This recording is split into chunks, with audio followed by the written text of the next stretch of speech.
Hey, bonjour à tous, c'est Amiro et bienvenue les amis dans cette vidéo mensuelle où on va passer en revue 10 cartes qui ont explosé en prix durant ce mois de juin 2023 en sachant que ce fut très rude de vous trouver 10 cartes qui ont bien monté en prix. Il faut savoir que le marché des cartes a vachement baissé dû au CDF qui s'est terminé, les personnes ont vendu leurs cartes et il faut savoir que quand on a beaucoup d'offres et très peu de demandes, le marché baisse, c'est comme ça. Malgré tout, j'ai quand même bien travaillé et je vous ai trouvé 10 cartes très intéressantes dont on va parler tout de suite. Mais avant ça, bien entendu les amis, le petit like, le petit commentaire pour le soutien et bien sûr à vous abonner si c'est toujours pas fait, si vous kiffez toujours ce type de contenu. Faites-moi en part. Les amis, tout d'abord, nous commençons avec la première carte de ce top 10 qui est l'aventure fatidique. Alors là, il y en a beaucoup d'entre vous qui vont se dire oui, c'est normal, puisque il faut savoir que dans BLMR, donc la bataille de légende, la vengeance monstrueuse, a été réédité en gros tout l'engine Brave Token. Donc Brave Token, c'est les jetons aventuriers, à l'exception d'une seule carte, c'est-à-dire l'aventure fatidique, qui est tout simplement une ultra présente dans GRCR et qui n'a vu qu'une seule édition de cette carte là, et donc il est logique que ceux qui veulent récupérer l'engine au complet grâce à BLMR, eh bien ils vont devoir acheter Aventure Fatidique, et cette carte a monté en prix. Aventure Fatidique, c'est une carte magie continue qui permet tout simplement de faire la loupe avec le griffon pour pouvoir avoir l'Omni-Negate, puisque en gros durant notre main phase on va pouvoir ajouter un monstre qui mentionne jeton aventurier. Dans ce cas là on va ajouter le griffon et tout simplement on va envoyer une carte depuis notre main au cimetière.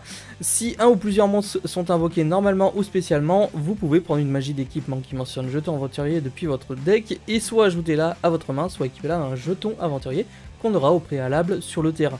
Donc celle-ci, c'est vraiment la dernière carte qui permet d'aller chercher le griffon, et le griffon il se spé quand on a le jeton aventurier pour créer une Omni-Negate. Donc en termes de prix, c'était une ultra très peu coûteuse, elle coûtait que 1 ou 2 euros à l'époque quand elle était même utilisée avec les Brave Tokens, parce qu'elle tombait régulièrement. Aujourd'hui, grâce à ces rééditions de bataille de légende, on parle d'une carte qui vaut entre 9 et 10 euros, et il y en a très peu sur Card Market.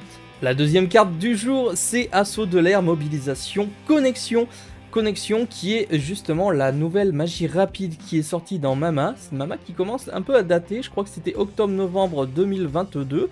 Et donc une carte qui cotait un petit peu déjà, mais qui a vachement baissé parce que tout simplement les gens se sont rendus compte que Assaut de l'air sans support et sans engage c'est compliqué. Mais bien entendu, actuellement avec tout le support que engendre Assaut de l'air et avec le fait que Engage soit passé à 2 de mémoire, l'Assaut de l'air, mobilisation, connexion est une magie rapide essentielle pour faire tourner le deck Assaut de l'air. Je ne suis pas un grand spécialiste d'Assaut de l'air, mais voici mes explications. On parle d'une carte ici qui est passée justement de 5 euros à 15 euros la magie rapide, donc vraiment on peut penser que c'est une magie rapide prédominante dans les decks profile des Assauts de l'air. La troisième carte, elle commence à dater un petit peu au niveau de son explosion de prix, mais je voulais parler de l'hydrant des secours AS. Donc il faut savoir que c'est une carte disponible en ultra et en collector rare dans AMDE, c'est la fameuse display où sont apparus les purlis. Ici on parle d'une carte qui est en fait ultra dominante dans l'OCG, puisqu'il faut savoir que les secours AS font beaucoup de résultats en OCG, et du coup on commence plus ou moins à investir sur ces petites cartes parce qu'elles peuvent à tout moment avoir une place dominante dans notre méta à nous en fonction du format et en fonction des nouveaux formats à l'avenir. Ici on parle d'un monstre qui dit que tant que vous contrôlez un monstre secours AS, donc celui-ci exclu, les monstres de votre adversaire ne peuvent pas cibler cette carte avec une attaque, et aussi votre adversaire ne peut pas cibler cette carte avec des effets de carte. Vous ne pouvez utiliser chacun des effets suivants de hydrant des secours AS qu'une fois par tour. Vous pouvez activer une magie jeu rapide ou carte piège qui a été posée par l'effet de votre carte secours AS le tour où elle a été posée. Durant votre main phase, vous pouvez ajouter un monstre secours AS depuis votre deck à votre main. Donc une carte qui tuto qui permet de jouer des magies rapides et des pièges le tour où on les a posés, c'est quand même très intéressant. Et en plus de ça, elle protège, elle est non ciblable, etc. Donc vraiment une très très bonne carte, et le fait qu'elle soit en ultra et qu'elle tombe pas beaucoup explique son prix. Son prix d'ailleurs qui, il fut un temps, était à 14 euros pour une ultra comme ça, c'était déjà assez cher. Aujourd'hui on parle d'une carte qui vaut 33 euros unité. Donc bien sûr sûr, les prix que je vous dis seront mis à jour en fonction des scrims que je vous indiquerai parce que le marché évolue bien entendu par rapport au moment où je vous tourne la vidéo tout simplement. Mais en gros, on parle d'une carte qui est quand même au-dessus de 30 € et c'est pas rien. On enchaîne avec la 4e carte déjà qui est Mademoiselle Labyrinthe du Château d'Argent. Donc beaucoup de spéculations autour de Labyrinthe comme quoi OCDF ce serait un des meilleurs decks, que Piège depuis la banlist est un très bon choix. Je dis pas que c'est un mauvais choix, mais ça reste un choix dangereux. Il y a des decks pièges qui tournent super bien. Le deck Labyrinthe fait beaucoup mieux que ses confrères decks pièges tels que Edlish et tels que Traptrix, mais un peu moins de versatilité. Donc après, il faut savoir que Mademoiselle Labyrinthe, c'est quand même une secret uniquement disponible dans DABL, donc l'explosion de l'aile des ténèbres, qui tombait pas tant que ça et qui coûtait déjà 16 € la secret. Bon, c'était pas trop cher. Aujourd'hui, on parle quand même d'une secret avec la hype de Labyrinthe de ces derniers temps et depuis la banlist. Une secret justement à plus de 30 € pièce puisque beaucoup de personnes se sont lancées sur Labyrinthe. Labyrinthe qui sera également un choix de deck présent pour le CDE. Il faut savoir que le national allemand a été gagné par un deck Labyrinthe. Donc vraiment, c'est quand même un deck qui tient la route, qui est capable de faire énormément de choses, de mettre à mal les decks les plus méta actuels tels que Sprite, Variante, etc. plus Kashtira, plus Dragon Link et compagnie. C'est un très bon match-up contre ces decks-là. Donc ce qui explique évidemment quelques montées de cartes Labyrinthe. Il n'y a pas que Mademoiselle, il y a aussi Ariana et d'autres cartes telles que les Grandes Bienvenues, tout ça. On en parlera sûrement plus tard. Sprite de Sprint, c'est exactement la même chose que Mademoiselle Labyrinthe. Gros up de prix de cette carte. On parle d'une carte qui cotait 9 €, qui est actuellement à 20 € pièce. C'est quand même une très bonne ascension pour le Sprint qui est omniprésent dans les decks Sprite. Maintenant en x2 également à cause du match-up contre Kashtira. Ici, le Sprite de Sprint, je le rappelle, c'est un monstre lien qui nécessite 2 monstres, un niveau rang lien 2 inclus. Il n'est pas utilisable comme matériel lien le tour où on l'a invoqué par lien, et on ne peut utiliser qu'un effet suivant de Sprint une fois par tour. Donc il faut savoir que celui-ci, en gros, il envoie un niveau 2 depuis notre deck au cimetière, donc généralement on va choisir la loupe avec la lotte agile qui va se P2 Castor, mais également un autre effet qui dit que si un monstre est invoqué spécialement tant que cette carte est sur le terrain, sauf durant la damage step, on va pouvoir détacher un matériel d'un monstre X6 qu'on contrôle, puis cibler le monstre sur le terrain et on va pouvoir le renvoyer à la main. Donc une carte qui permet de renvoyer en main, c'est plutôt fort.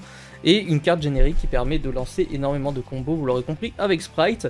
Sprite de Sprint présent dans énormément de variantes de Sprite et potentiellement jouable dans d'autres decks à voir. Mais en tout cas, ceci explique sa hausse de prix. Pour la 6e carte, impossible de parler des decks pièges sans parler du canon d'Aruma Karma Destructeur.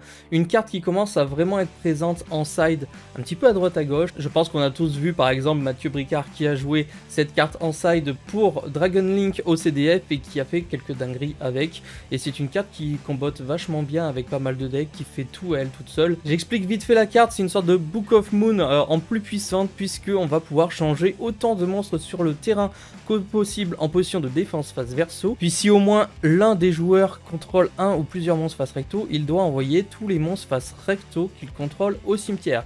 Je m'explique, en gros on active le piège d'Aruma, tous les monstres qui ont la possibilité vont aller face verso et les monstres liens qui ne peuvent pas aller face verso vont rester face recto, et donc notre adversaire ou même nous devons envoyer ces liens au cimetière puisqu'on ne peut pas les garder sur le terrain. Donc une carte vraiment très forte, notamment contre les match-up liens et contre des match-up aussi où on a besoin d'avoir nos cartes face recto, parce que le fait de les avoir face verso, si on les a invoquées ce tour, ben on va pas pouvoir les reflip et on va pas pouvoir tout simplement jouer. Ici on parle d'une carte piège qui, quand elle est sortie, cotait 2 € les amis, elle est en train de monter facilement à 8 € et je ne serais pas surpris que cette carte monte encore plus, sauf réédition dans les teens prochainement. 7e carte, c'est le Galant Granit ici, qui revient un petit peu, une carte X6 qui était très jouée avec les inflexipateurs pour sa tutorisation de rocher. Ici on va plutôt parler d'un X6 rang 4, pardon, qui va aller avec les Manadium, puisque Manadium peut tout simplement aller jouer facilement Galant Granit, sûrement plein d'autres decks tels que Traptrix, etc.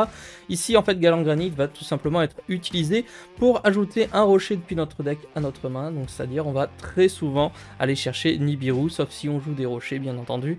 Son second effet c'est qu'on va pouvoir invoquer spécialement un monstre rocher depuis notre main en position de défense face verso, donc ça personnellement c'est pas quelque chose qu'on va vouloir utiliser. Galant Granit du coup, dernier dernière réédition, si je dis pas de bêtises, c'était MP20, donc ça commence à dater un petit peu.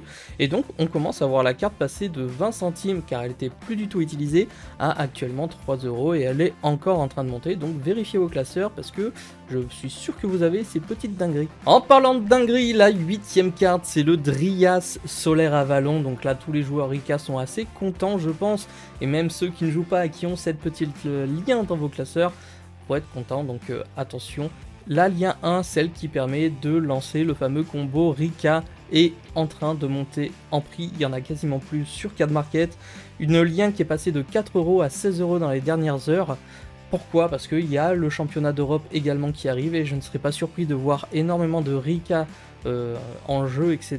Il faut savoir que cette lien 1 dans Gods from the Past tombait pas tant que ça et que du coup elle était un peu short print et potentiellement si vous en avez, c'est un beau billet. Donc si vous jouez bien sûr Rika, gardez-la. Si vous ne jouez pas Rika, que vous n'avez pas l'intention, je pense que c'est le moment de vendre, parce que à 16 € pour une lien 1 comme ça, elle va forcément baisser, ça peut valoir le coup pour acheter d'autres cartes. En 9ème position, on retrouve une carte un petit peu obscure selon moi, j'ai pas vraiment d'informations dessus, ni le pourquoi du comment elle a monté en prix énormément comme ça. Je veux parler du Drago Brutto Sombre, pas d'effet particulier, hormis le fait qu'elle soit invocable par synchronisation avec un monstre Gémeaux non synthoniseur, ce qui le rend quand même assez compliqué aujourd'hui en 2023 à être invoqué. Donc c'est un dragon, est-ce que c'est le fait que ce soit une SOVR qui commence à dater, qui n'a jamais été rééditée, qui a fait son explosion de prix d'ailleurs, qui en gros est passé de 80 centimes la carte à actuellement 20, 22, 23 €, peut-être un peu moins maintenant en ce moment, mais je trouve que ça fait quand même du x20, donc c'est énorme. Donc encore une fois, n'hésitez pas à jeter un oeil dans vos classeurs. Est-ce que cette carte va se vendre à ce prix là? Je ne sais pas non plus. Est-ce que cette carte a de l'avenir et en fait c'est en prévision d'un nouvel archétype ou d'un nouvel engine qui va sortir? N'hésitez pas à me dire ça dans les commentaires si vous avez des infos. Pour moi c'est juste une carte de série ancienne qui n'a pas eu de réédition et qui fait l'objet d'une petite hype potentiellement. La dernière carte de ce top 10 les amis, j'espère quand même que ça vous aura fait plaisir. Je vous ai trouvé, j'ai eu un peu plus de mal à trouver les 10, mais franchement c'était assez intéressant. On parle de la pièce structure Psy Delta, donc ici une hype du fait que Gamma les amis ait été réduit à 1 lors de la dernière banlist, le rend quasiment inutilisable hormis avec les decks structure Psy. Du coup les personnes se sont mises en tête d'essayer de remplacer le Gamma par le Delta. Delta, je le rappelle, c'est à la même chose que Gamma, sauf qu'en gros celui-ci dit que durant le tour de chaque joueur, lorsque votre adversaire active une magie, tant que vous ne contrôlez aucun monstre, vous pouvez invoquer spécialement cette carte depuis votre main, ainsi qu'un pilote structure Psy depuis votre main, deck ou cimetière comme Gamma. Et si vous le faites, annulez l'activation, et si vous faites ça, détruisez la carte. Durant la phase, bannissez tous les monstres face recto invoqués spécialement par cet effet. Donc en gros, on retrouve le même principe d'annuler, détruire, cette fois-ci une magie et pas un effet de monstre. Pour moi, ça reste moins fort, mais quasiment tous les decks aujourd'hui abusent des magies. Donc une magie qui peut vraiment rendre la chose compliquée pour l'adversaire, genre des breakboards, des plumeaux ou autres. Si elles sont annulées, détruites, ça peut être vraiment très intéressant, je pense au terrain également. Donc à voir l'avenir de Delta dans le format, mais en tout cas ça reste plutôt intéressant, faut surveiller. Et bien sûr, le dernier effet nous permet toujours de spé un pilote et de faire une synchro 8, notamment Omega, donc ça reste toujours accessible et intéressant pour certains decks d'avoir Delta main deck. Du coup, ce petit remplacement de Gamma lui a valu de passer de 1 € à 9 € pièce actuellement. Et encore une fois, il y en a très peu sur Card Market. Donc n'hésitez pas, c'est une petite rare normalement de HSRD. Je ne sais pas si elle avait connu d'autres rééditions, de mémoire non. C'est pour ça que ça explique également le prix en hausse. Mais n'hésitez pas à jeter un oeil dans vos classeurs, ça peut valoir le coup. Et voilà les amis pour ce top 10 des explosions de prix de juin 2023. J'espère vraiment que ce contenu vous fait toujours autant plaisir, que mon analyse vous paraît concrète, assez bonne. Je remercie encore Yuri qui m'aide sur les derniers détails. Si j'ai des lacunes, il n'hésite pas à m'écrire et m'envoyer un petit message. Moi je lui pose des questions et bien sûr il me répond instantanément, donc un grand merci de son soutien. N'hésitez pas si vous avez des choses à rajouter par rapport aux cartes à m'écrire dans la vidéo. Sinon, écoutez, je vous donne rendez-vous pour une prochaine vidéo. C'était Yamiru. Ciao les potes.